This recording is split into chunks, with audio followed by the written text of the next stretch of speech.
So, how important is accompaniment, comping? That's all in all. Even the best melody without that becomes meaningless. Listen this.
It's all important. Accompaniment, if you don't know how to accompany something, how you will be soloist?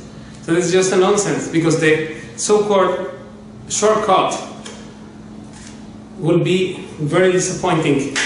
Nowadays people want to be soloist. Okay, start by knowing how to play rhythm. This is the proper way. If you want a shortcut, take this. Alright, here you asked me one question about I want to play solo and that. Would I should rather go and learn more about accompaniment and rhythms and then try to play solo pieces? Well, this is one thing, and this is related to an interview I just posted last week on the magazine. I will post at the description of this video. You watch this link, because I will put relevant links, and then one of these links will be the link to that interview with Paco de Lucia, John McLaughlin, and Andy Meola. Very enlightening things they said there. And one of the things which you can see actually in question, aspect number 6 of that link, is that there is a misconception that soloing is the important thing, and accompanying, that's an inferior thing.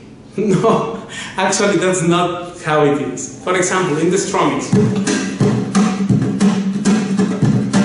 if I know how to accompany something and make the other sound better, because my equation is what should I play that will make the other sound great? Not how would I play, how I will make the other people playing with me sound better. What I can play that will enhance their performance. That's the kind of thinking you have to have. And in fact, Paco says there, and you can see it all the time, that he was a great accompanying player, as he learned to accompany for singers, for dancers, and also in guitar playing. This trio, the John McLaughlin, Paco de Lucia, and Meola, was created, and when one was playing the solo, the other was accompanying. So one small aspect there, which is how to accompany the other, is not small, it's so big, really. And in fact, if you want to be a soloist, you have to be great accompanist. You have to play comping great, but great really. Why everyone wants Chick Corea to have Chick Corea on his record? Like Pino Daniel or singers, and anyone would like to have Chick Corea on his album. Why? Because he enhances what you do by accompanying you. It doesn't need to solo. It has such a strong presence that you feel it there. Here in the trio with the guitar trio, you will find how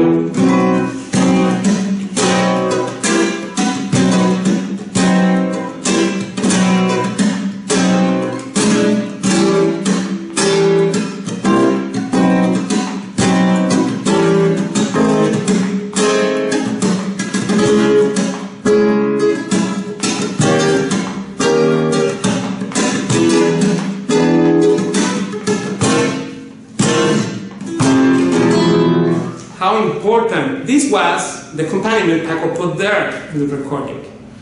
I will play a small part of it, but this is the last album, Paco de Lucia, McLaughlin and the Meola. And here we have the first track, La Estiba, which has this intro.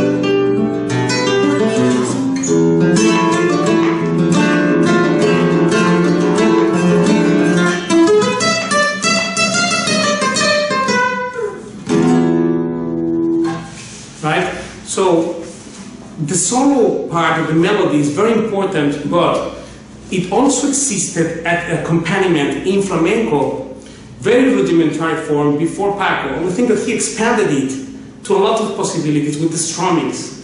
So accompanying is the most important thing. If you don't know how to play rhythm, like let's say from the most basic,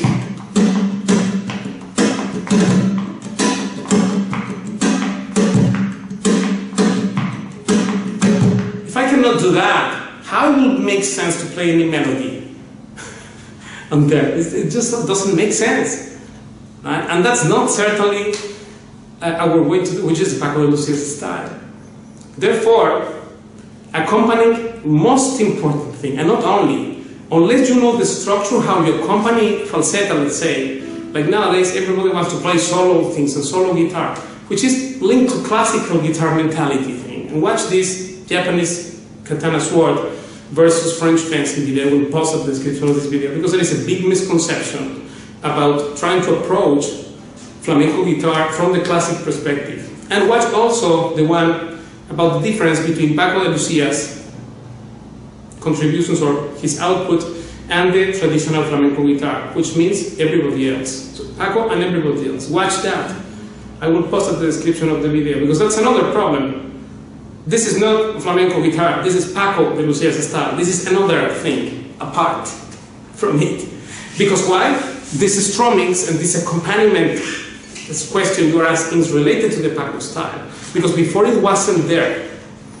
In the time of Sabicas, nobody played a solo of guitar with other instruments or with other guitar even accompanying, or with hand claps as an accompaniment basis or as a rhythm section or whatever you want to say. There was not such a thing. There was only solo of guitar, means the guitar player will be seated there in one chair in the show and play one solo there. That was what it was. There was no other people, were not other people playing there along with him. So therefore, before Paco, this question about accompaniment didn't make sense, unless it is accompanying dancers, right? But not in the musical realm. So try to understand this thing. This is very important because historically, if you understand the context historical of how this evolved to music that Paco, thanks to him, he opened the door to this creativity, that 2 or 3 guitars, like in the trio with the McLaughlin and the Meola, they were playing. One was playing the rhythm, chords or rhythmic, and the chords, and the other will play melodies over that. That was not there before, right? And therefore, yeah, in modern flamenco guitar, accompaniment is the most important thing. If you learn that well, how to play rhythm, everything else that you will play, it will be fantastic. And in fact, every great player who is a great soloist is also a great comping. Yeah, for sure. And then that's why we need to study rhythm, strummings, and how to make sound good the others. There's also related to how to accompany Canten, the flamenco singer.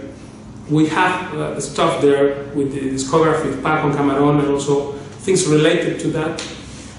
And then we will also increase the explaining about that it's necessary that the modern flamenco player is acquainted with that. So, therefore, yes, you need to go for learning rhythms and rhythmic stuff. And when we learn a falsetto, for example, here in CFG, when we learn the falsetto, but we learn also how to accompany that right away. Because there is two things, which is the diamond, or the precious stone, and where it is mounted, or where it is engraved thing, right? So that which is holding the diamond, that's accompaniment. So the diamond is important, we could say the melody is main or principal thing, but also where it is seated, that it will tell you about the precious main gemstone there up front, because what it holds is music, thing is the context. And what's the context in flamenco? Rhythm, obviously. That's why when we approach this from our perspective, we will never get it. Like trying to think this is classical guitar. In the time of Sabicas, he started playing, well, you know, Segovia did a great job about establishing the guitar that was largely discriminated as an inferior instrument compared to piano or violin, for example. And in Segovia's time, to go to a concert of classical music, you will go to a piano concert, violin concert, etc. But it's a guitar concert with Bach. People was reluctant to accept the idea, and he fought a lot to introduce the guitar as a serious instrument, which it is, even if it has less volume than the violin, or is less long-sounding instrument. It has less volume than the violin, but it's also a great instrument and can be played with orchestra, of course, as well. But the thing is that in that time, Segovia started playing concerts alone, one guitar only. The show was one chair and the guitar player, and that's it. And then Sabicas also in New York, he started doing that, to play guitar solos. He was a great player. He played solos like Taranta, Soleá, Rodenia, Bulería, different things. One chair and the guitar, and that's it. When Paco started playing in his first or until the second album, even first two albums, and the first very noticeably, when he was strongly influenced by the kind of structure and context that Sabicas created his predecessor before, that was also context of him playing in concerts all around the world, one chair and the guitar, like for example, concert from the Teatro Real de Madrid, or other albums by Paco that are solo guitar. That's one thing, and that's okay, but it has a bit of this, is tinged by this classical setting mentality. So the real flamenco thing started really after that, when it created interaction, interplay, rapport, and those things, and we will also talk about that, because there is other question related to that in questions for the magazine. And if you read this interview, it will be very useful. I will post it in the description of the video. So very important to understand these points. This is a very good question also. You are welcome. Thank you. And I see you next time.